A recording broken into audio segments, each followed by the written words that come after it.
Hi friends, welcome back Mounika vlogs. నేను మీ మౌనిక. ఈరోజు మన స్పెషల్ వచ్చేసి నోరూరు నుంచే గుత్తి వంకాయ కర్రీ ఎలా చేయాలో చూపిస్తాను చూడండి. ఇక్కడ ఒక నిమ్మకాయ సైజ్ అంతా చింతపండు నానబెట్టుకున్నాము. ఇప్పుడు నూనె వంకాయకి కావాల్సిన మసాలా వేయించుకున్నాము. ఇక్కడ కొద్దిగా పల్లీలు తీసుకున్నాము. పల్లీలని బాగా వేయించుకున్నాము. ఇందులోనే ఒక స్పూన్ ధనియాలు వేసి వేయించుకున్నాము. అలాగే జీలకర్ర కూడా వేసి వేయించుకున్నాము. ఇందులోనే కొద్దిగా మెంతులు కూడా యాడ్ చేద్దాము. ఒక చిన్న చెక్క యాడ్ చేద్దాము. ఇందులోనే కొంచెం అల్లం ముక్క కూడా యాడ్ చేసి ఇవన్నీ డ్రై రోస్ట్ చేసుకున్నాము. ఇవి ఇప్పుడు పక్కకు తీసేసుకొని ఇప్పుడు ఇదే ప్యాన్లో కొద్దిగా ఆయిల్ వేసుకొని ఒక చిన్న ఆనియన్ తీసి కట్ చేసుకున్నాము వేయించుకున్నాము. దీంట్లోనే వెల్లుల్లి రెబ్బలు కూడా వేసి వేయించుకున్నాము. ఇప్పుడు వీటిని పక్కకు తీసి చల్లారించుకున్నాము. ఇప్పుడు ఈ వంకాయలని మనం కట్ చేసి ఉప్పు నీళ్ళలో వేసుకున్నాము. ఉప్పు నీళ్ళలో వేయడం వల్ల ఈ వంకాయలు నల్లగా పోవండి.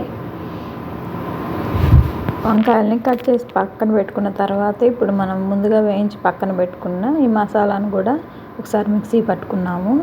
ఇందులోనే కొద్దిగా పసుపు, రుచికి సరిపడా ఉప్పు, కారం వేసి అలాగే చింతపండు కూడా వేసి ఒకసారి బాగా మిక్సీ పట్టుకున్నాము. చూడండి, ఇలా ఫైన్ పేస్ట్ లాగా తయారు చేసుకొని పక్కన పెట్టుకున్నాము. ఇప్పుడు మనం కట్ చేసుకున్న ఈ వంకాయల్లో ఈ మసాలా మిశ్రమాన్ని అమర్చుకున్నాము. ఇలా ఒక్కొక్క వంకాయకి అమర్చుకొని పక్కన పెట్టుకున్నాము.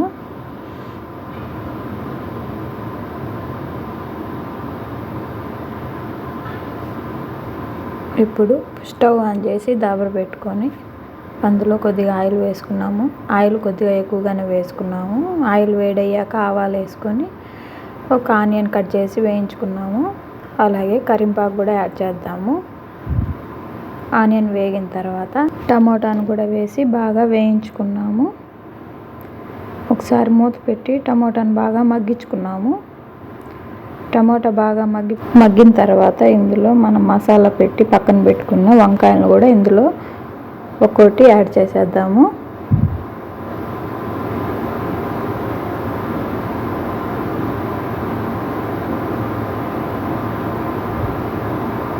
ఇలా అన్నీ యాడ్ చేసిన తర్వాత ఒకసారి మంట చిన్నగా పెట్టుకొని వంకాయల్ని వేయించుకున్నాము.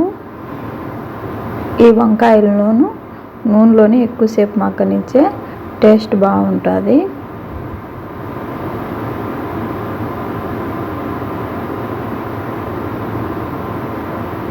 చూడండి, ఆయిల్ కూడా పైకి వచ్చింది. ఇలా ఈ వంకాయలని మనం ఎక్కువసేపు నూనెలోనే మగ్గించుకోవాలా.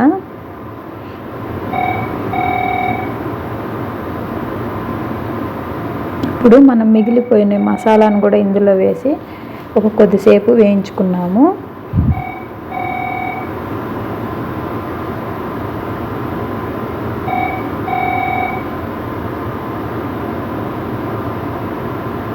ఇప్పుడు ఇందులో తగినన్ని వాటర్ యాడ్ చేసి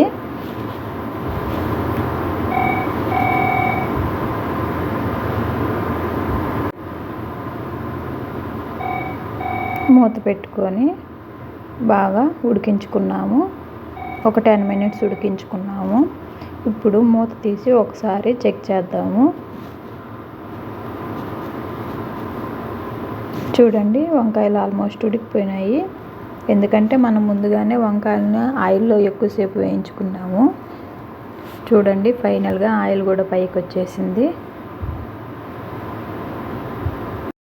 ఇప్పుడు స్టవ్ ఆఫ్ చేసేసి మూత పెట్టేసుకున్నాము. ఈ రెసిపీ మీకు కూడా నచ్చితే ఒకసారి ట్రై చేసి కామెంట్ చేయండి friends. Thank you for watching. Please subscribe friends.